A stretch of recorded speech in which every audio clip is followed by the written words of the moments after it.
I don't think enough people realize how not normal our current ways of living are in the modern Western world. This idea that we are the most important, that nature was made for us to dominate, and that we should be able to do whatever we want, whenever we want, is so completely disconnected from the way indigenous folks throughout the world have been living for millennia. Hi, my name's Josiah with Diversify Our Parks, and I am obsessed with the way that we talk about history and the great outdoors. And today we're focusing in on the concept of individuality in the modern Western world. Recently, I was reading through my copy of the magazine News from Native California when I came across an article that was a reflection of a Pomo indigenous elder, Kathleen Rose Smith's perspective on life. This story was beautifully written, showcasing the exquisite watercolor art of this native elder. Here's an excerpt of her from a documentary film made about indigenous Pomo basket weavers. As an Indian, what makes me feel secure is that I'm not the center of it all. All of this here is not for my benefit, but I am part of it all. I've learned this kind of thinking from my parents and my grandmothers that we do have a place, that everything here has purpose. We don't have to always be proving ourselves as human beings that we have to dominate instead of just being able to enjoy what's here.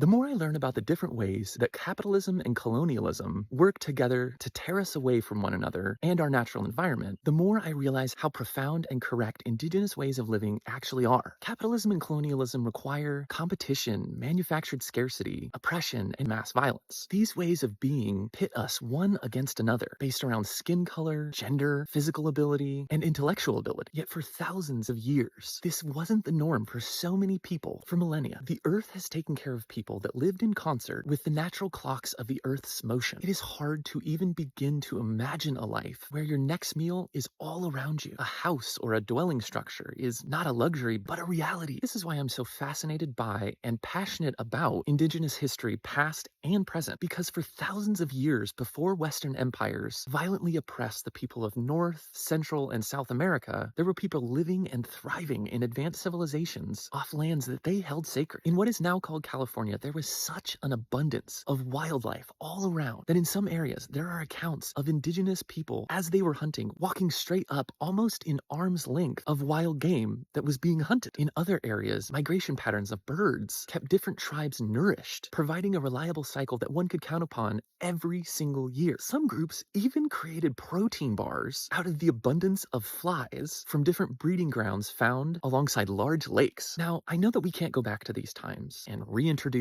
massive mobile herds of elk and deer, but as we work to push forward the land back movement, we can find comfort knowing that the world has not always been like this, and that there are still parts of the world that practice different ways of living, that treat outsiders and those that are different with respect and care. Thanks for joining me today on a quick journey through Indigenous California, and I hope to see you next time.